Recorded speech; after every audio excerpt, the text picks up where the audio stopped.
Hello guys, and welcome back to another video of Easy Stats with Danny. And today we're doing study unit 6, which is contingency tables. So this is just a continuation of study unit 3. As I said, that it is the foundation to all the other study units. Now study unit 6 is about comparing the current and the previous uh, distribution, especially this one of one variable. So now the words that it's going to use when asking the questions will be words like distribution, words like percentage, those kind of words. Now, before we get into this question and seeing how they actually ask the questions and what you expect, now let me give just a brief introduction. Now, let's say there are four faculties that the first year students choose from. Now, let's say it's economics, economic and management science, is law, education, and engineering. Now, of the four faculties, let's say last year, which is 2024, there were 30%, uh, 30% education, 30% law, 20% engineering, and then 20% economic and management science. So what we're actually doing in study unit 6 is we're testing if this year's percentage are the same as the last year's percentages in terms of the distribution of the students amongst each and every faculty. Now, the main claim that we're making is that the distribution is the same, meaning that if we're saying last year the 30% chose law, then we also saying that now even this year 30% are choosing law, regardless of how many students were the first years last year and how many students are the first years this year. That's basically what contingency table is all about. So you will see when you're given the scenario, they will tell you about the historic and the current. They will tell you about this year and last year, or they will tell you about something like that. So you will see as we go through the questions and how to actually answer the questions that you are given. Now they will ask you for the null and alternative hypothesis. As always, they'll ask you about the test statistic, and they'll give you the p-value, and then they'll ask you to make a decision and draw conclusions based on that. Now, okay, cool. In this kind of a question, they will also give you what we call the observed frequency and the expected, the percentage of the previous years, so that you'll use that to calculate the expected frequencies. The expected frequencies, I'm going to explain that in a short period of time as well. Cool. Let's take this example here, and then we can actually do this practically so that you guys can understand it a little bit better. Now, I already wrote the null and retentive hypothesis here, but I'm going to explain after I read this scenario.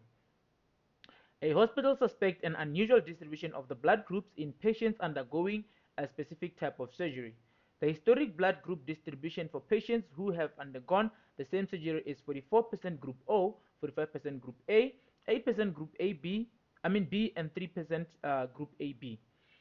A simple random sample of size 187 patients is drawn from the patients waiting to undergo this surgery. The following blood groups were observed. So this is our observed values. Like for example, in the scenario that I just gave, there will be the percentages. Let's say for example, this was the percentage for law, this was the percentage for economic and management science, this was the percentage for education, this was the percentage for engineering sciences, for example. Now, these are the actual values for uh, currently. These are the current actual values. Now, if we're using 187, these are the values.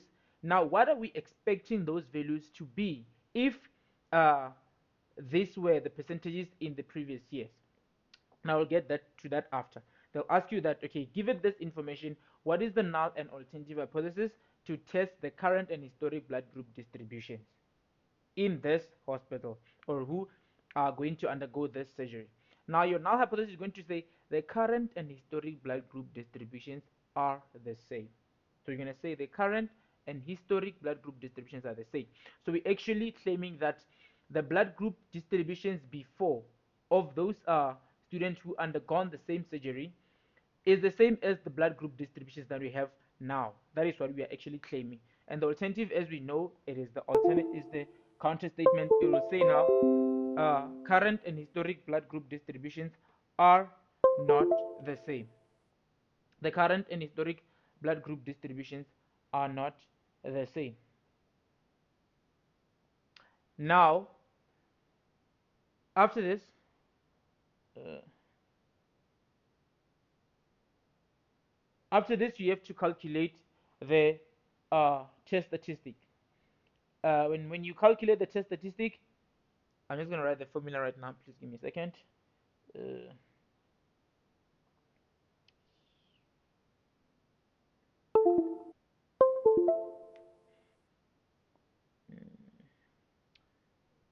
okay, this network problems.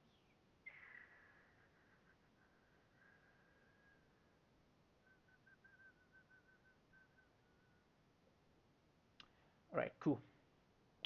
So they will ask you to calculate the chi-square test statistic. They'll ask you to calculate the chi-square test statistic. So the test statistic that I just said, like it's the chi-square test statistic. It says x squared. It says x squared is equal to the sum of the observed frequencies. Let me just do this. Is equal to the sum of the observed frequencies minus the expected frequencies. The expected frequencies all squared over the expected frequencies over the expected frequencies. This is the formula that we're going to use. Now already we have the observed frequencies. As you can see here are our observed frequencies. Uh, as you can see, here are our observed frequencies over here. These are our observed frequencies. Now that we have the observed frequencies, let me just reduce this a bit. Now that we have our observed frequencies, we need to calculate the expected frequencies. How do we calculate the expected frequencies? We use our percentages. So the expected frequency is equals to the percentage multiplied by the sample size. Now it means for each and every group here, we have to calculate our expected frequencies. Now to do that, let me just say expected frequencies, expected frequencies. Now to do that, I'm going to let me just write here, say O. I'm just gonna write O, and then I'm gonna write A. I'm gonna write B. I'm gonna write AB. Right. Let me just increase it so that there's enough space between this. Okay, cool. So now to calculate for O, what you're going to do is you're going to say the percentage for O multiplied by the number of observations. Percentage for O is 44. So it's going to be 0.44. So 0.44 is just 44 divided by 100. Since well as percentage, we're taking it to the decimals.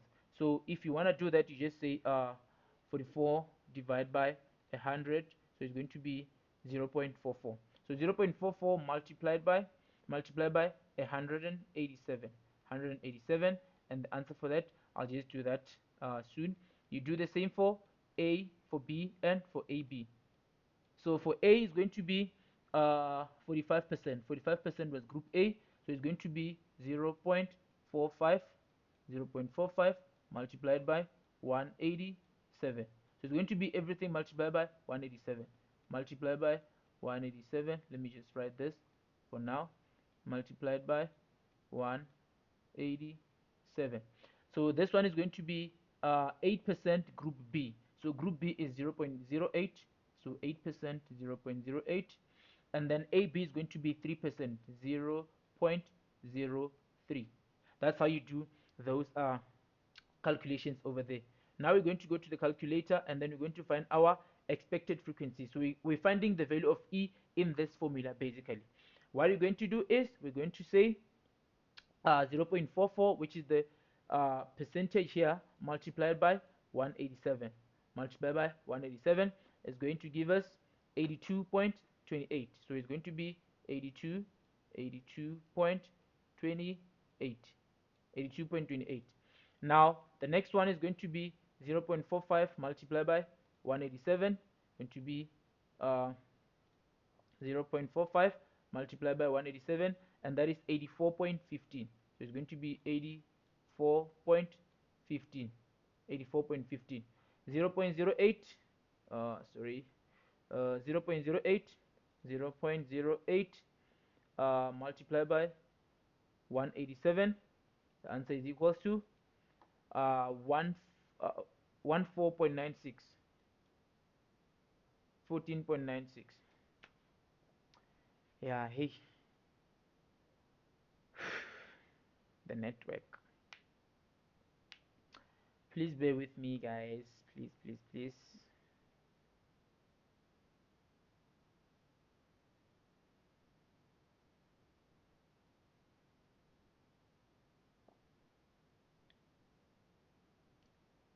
It's going to be 14.96.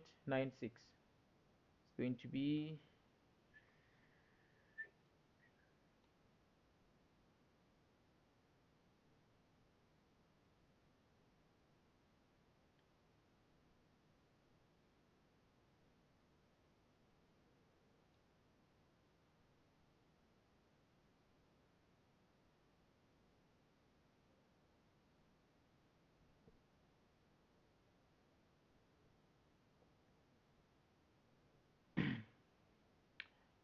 it's going to be 14.96.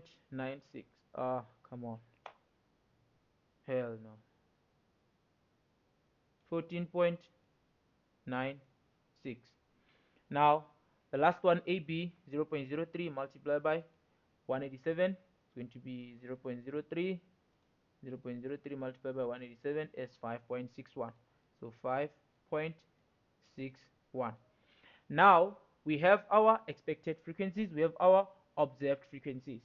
Now these are our observed, these are our expected. Now we're going to substitute in this formula to find our x squared,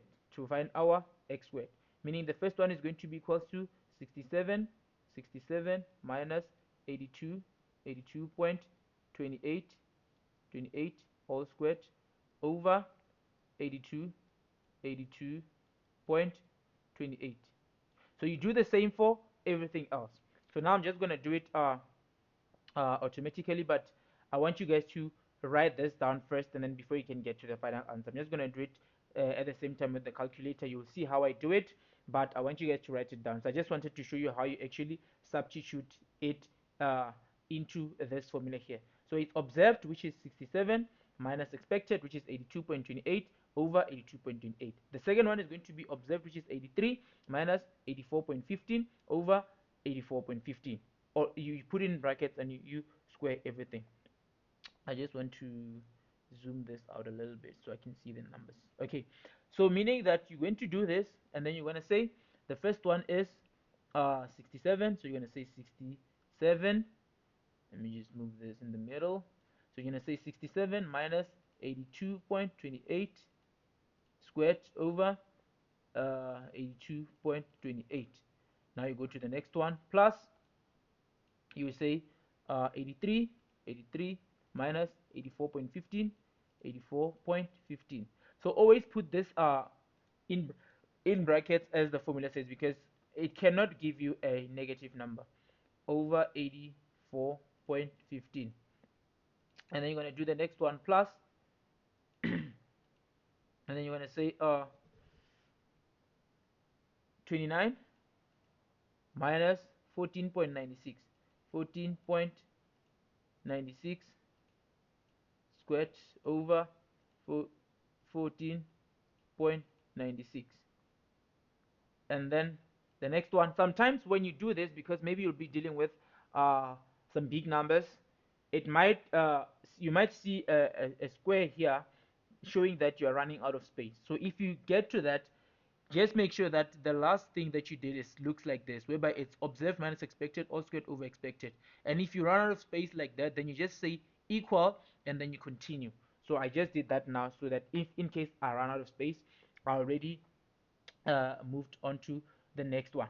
So you just say equals to, and then you say plus. So it's the answer that the last one that you did plus the last part. So the last part is going to be 8. It's going to be 8 minus 5.61 squared over 5.61. That is how you actually substitute here. So you guys should actually write all this down like I did. This minus this all squared over this minus this all squared over this, and then the last one, this minus this all squared over this. Now you will find the answer in this case. Why did it say? Oh, sorry, I didn't put. Actually, not supposed to do this. Equals to 17.048. So the answer is x squared. X squared is equals to 17.048. 048. Now this is how you calculate the chi-square test statistic. Just remember that you need to calculate the expected frequencies first. So the expected frequency, how do you calculate it?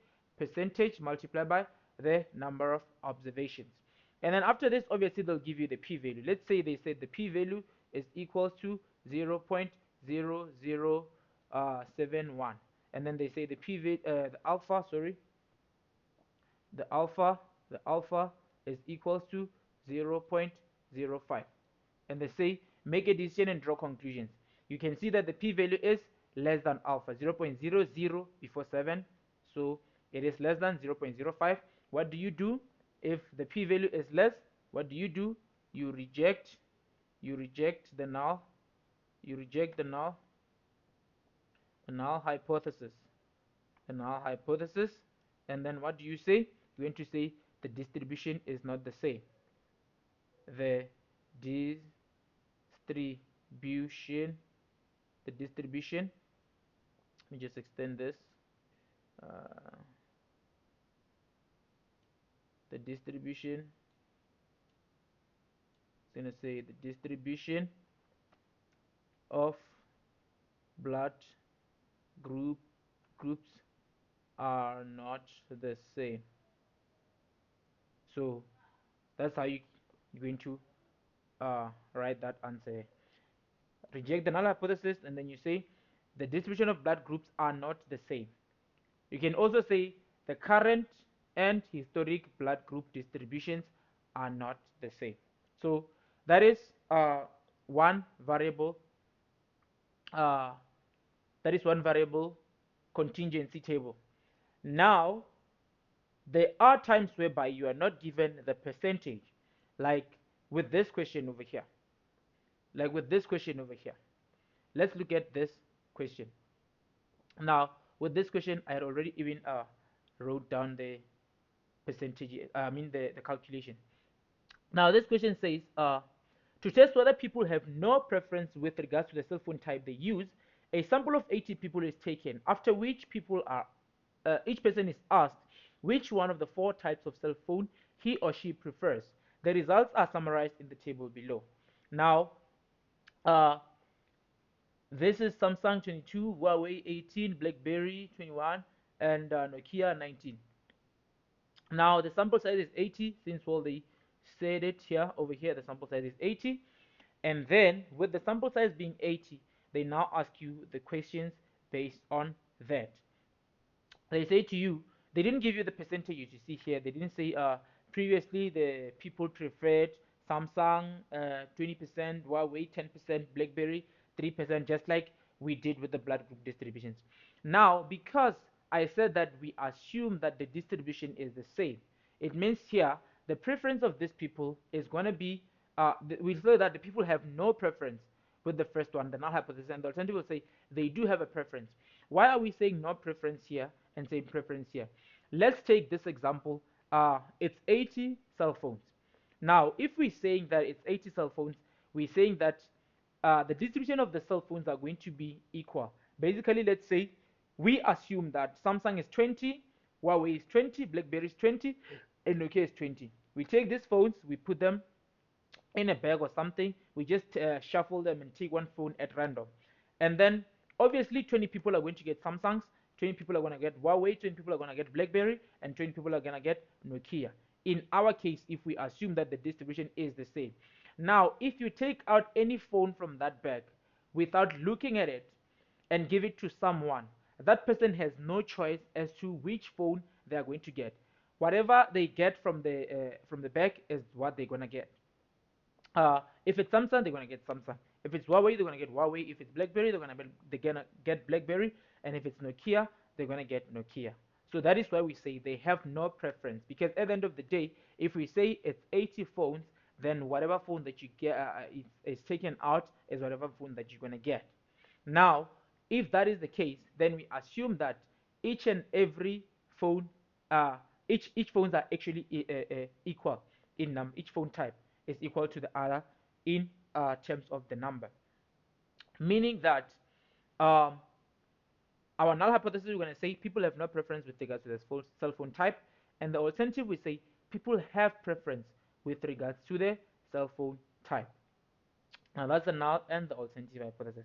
From there, they will ask you to calculate uh, they'll calculate. They'll say calculate suitable test statistic. 7.2, for example. 7.1 was the null and alternative, which we did here. 7.2, they said calculate the value of the suitable test statistic, and they said show all calculations. Now, if they didn't give you those percentages, we assume that they are equal. All the percentages are equal. In case of this, is there it's only four types of cell phones now. To make it easier, just say 1 over 4.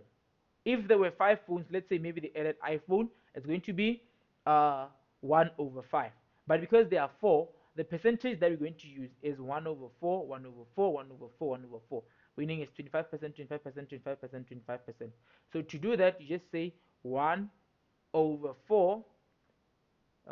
You say 1 over 4, and then to calculate that, you remember I got to calculate the expected frequency. You say percentage multiplied by sample size. So percentage is 1 over 4 multiplied by sample size, which is 80, is equals to 20. So multiply by 80, the answer is 20.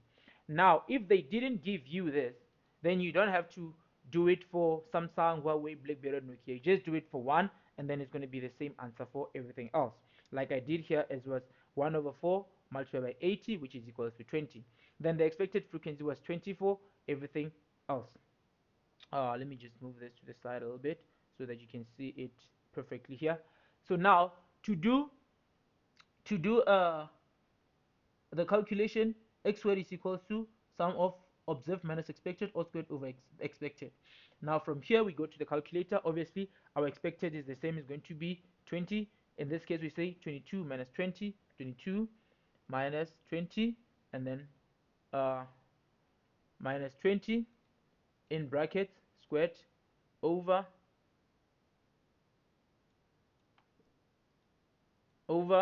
20 plus 18, which is going to be uh, plus 18 minus 20 in bracket squared over 20 plus 21 minus 20 in bracket squared over 20 plus 19 minus 20 in bracket squared over 20, and the answer was 0.5. That's how we got that 0.5 over here.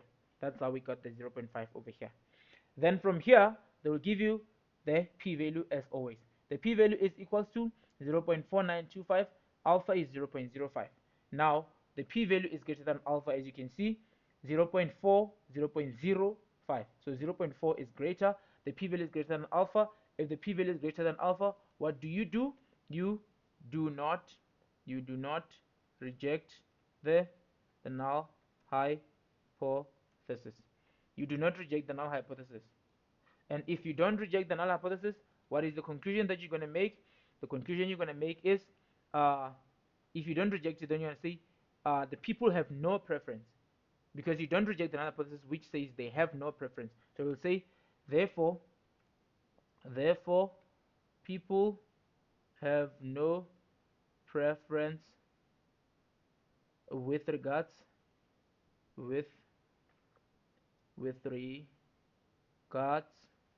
to the cell phone type that they use. And that is how you actually answer that question. So a question like this will actually be uh, a little bit tricky, but you must just remember that the moment you see a contingency table like this, or the information whereby you're not given the percentages, then you're dealing with a contingency table that you're going to do the expected frequency like that. That is actually how you do that question. So just remember that one of them will have the expected frequency, the percentages like we did here. This is how we calculated the expected frequency. And then one of them is not going to have the percentages. So if you given that, then this is how you're going to do it. All right. So now I want us to do a contingency table for two variables. Now for two variables, contingency table is where we're testing for independence. So this is where you're testing for independence. So they'll give you variable 1 and variable 2. Let me give you an example before we go to this exact question. Now let's say having a tutor for statistics and your performance in this module.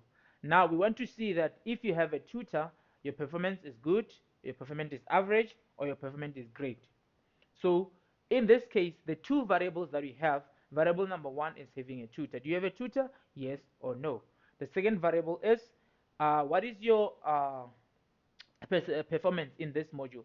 Is it good? Is it average? Is it great? Or is it bad? Is it bad? Is it average? Or is it good actually? Is it bad? Is it average? Or is it good? So meaning that we'll be having a 2 by 3 contingency table. Variable 1 is your having a tutor, yes or no. So variable number 2 is your performance, good, average, or bad, average, or good. So that is whereby you have a 2 by 3 contingency tables. There are a lot of questions actually that you can find online with 2 by 3 contingency tables. Now in this type of a question, when they say state the null and alternative hypothesis, the null hypothesis is always that variable 1 and variable 2 are independent of each other, and the alternative is variable 1 and variable 2 are not independent, or you can also say they are dependent of one another. They're dependent of each other. In the example I just gave you, you're just going to say having a tutor and your performance in statistics are independent in your null hypothesis. And then in the alternative, you're going to say having a tutor and your performance in stats is not are not independent of each other. Or you can say they are dependent of each other. Basically, that is what we are actually testing. Now, let's take this example here that we have. So the table is going to look something like this. You're going to have the variable, one variable on this side, the other variable on the other side. Then you're going to have the totals for that as well. They can actually give you this kind of table with the totals or any value missing, and then they ask you, like for example, let's say they give you the total, this value is missing, you have 9 here, just say 91 minus 9 to get that value. That's the kind of questions that they actually like to ask as well. Now let's read this information and then answer the questions afterwards. The scenario says the hospital also wants to investigate if there is dependence between the gender of patients and their MMR vaccination status. Did they receive the MMR vaccination or not? So this is basically a continuation from the blood group distribution question, because as you can see the sample size is the same. So they say for the same 187 patients, the following information was gathered or is gathered. Now this is the information. They asked them, are you a male or are you a female? 82 said male, 84 said female. Have you vaccinated or not? Of the 82 males, 9 said no, and then the female said 12 females said no, and then uh, 82 were vaccinated. 82 males were vaccinated. 84 females were vaccinated. These are the totals. And then the question they're going to ask you is state the null and alternative hypothesis to test if uh, gender of patient and MMR vaccination status are independent of each other. This is how you're going to write your null and alternative hypothesis. Your null hypothesis, you're going to say gender and vaccination status are independent of each other. Your alternative, you're going to say gender and vaccination status are dependent of each other. Now, the second question will ask you to calculate the chi-square test statistic. So the chi-square test statistic is still the same. The x squared equal the sum of observed minus expected all squared over expected. It's still the same. Now, how do we calculate that? So they will ask you to draw this table as well, or they'll draw this table for you and ask you to fill in the expected frequencies. Now, to calculate the expected frequencies here, we use this formula. The total multiplied by the total 1 multiplied by total 2 over the overall total, written in capital letter here. Now, for a male that has vaccinated, that is vaccinated, for a male that is vaccinated, male with vaccination status yes, male with vaccination status yes, we're firstly going to look at this box here. We go to the right and look for the total is 91. Then we go down and look for another total is 166. So we take the two totals, we multiply them, and we divide by the overall total. In this case, it's 91 multiplied by 166 divided by 187, which is what we did here. 91 multiplied by 166 divided by the overall, which is 187. Now, meaning that after doing this, we're going to get 80.78. That is the value that we got over there, 80.78. And then from there, we're going to do the same for this one here. This one, the total was 91. The total down was 21. 91 multiplied by 21 over 187. This is for a male that is not vaccinated. The answer was 10.22. We wrote 10.22 over there. Then we did the same for a female that is vaccinated. The answer was 84. It was 84 here. So the total is 96. Another total is 166. 96 times 166 divided by the overall total, 187, and we got 85.22. 85.22, and we wrote it there, corresponding with the observed values for that one. Then the last but not least, it was for this one, a female that is not vaccinated. The total is 96 multiplied by 21 divided by 187. So 96 multiplied by 21 over 187. You always do it like this. You do it with the total. Sometimes they won't give you this total. So meaning that you have to firstly draw this table and then you add these numbers to get the totals. Then you use those totals to get the expected frequencies like they did over here. And then from here, you have the formula, you just substitute and then you get the answer. You guys are going to be lucky actually because of they said the last test is going to be multiple choice. So meaning that after doing this calculation, you're just going to look at the answer that is actually there. Now, let's go to the calculator and do the actual calculations. Now, the first one, I'm just going to put it here. Yeah. So it's going to be 82 minus 80.78 is the observed minus the expected. Yeah? So it's going to be 82 minus 80.78 squared over 80.78, and then you say plus, you add the next one. This one is going to be 9 minus 10.22, 9 minus 10.22 squared over 10.22, and then you do the another one is going to be this one. Let's do this. 84 minus 85.22, 84 minus 85.22 squared over 85.22 plus you see that square that I was talking about, it shows that I'm running out of space. So to do this, I can just say equal and then I add the last part. The last part is 12 minus 10.78 squared over 10.78, and then the answer that I get is 0.320. 0.320 rounded off to 2 decimals because this is a bigger number, so it's going to be 0.320. So I can just write it here and say this one, the answer here is equal to 0.320. That is the value of x squared. So that is how you calculate it. The way you substitute is the same as what we did with one variable as well. So there is something that is called Yates correction. So unless the question says use Yates correction, then you can use the formula. But in most cases, or in several years that have passed, I haven't seen them doing it. But then if you want to know how to do it, there's a formula in the slides. You can just substitute the values that you got in the formula, as long as you know how to get the expected frequencies, and they given you the observed frequencies, then you can just substitute, and then you can find your uh, Yates corrected test statistic. But this is how you actually do it. Now from here, the p-value they will give you, in this case the example was 0.0131, and alpha was 0.05. Now the p-value is less than alpha. If the p-value is less than alpha, what do you do? If the p-value is less than alpha, you're going to reject the null hypothesis. The p-value is less than alpha, therefore what do? You reject the null you reject the null hypothesis. You want to reject the null hypothesis, and then you want to say reject the null hypothesis. Then you say, if rejecting the null hypothesis, then gender and vaccination status are dependent of each other. Then you want to say gender and vaccination status are dependent of each other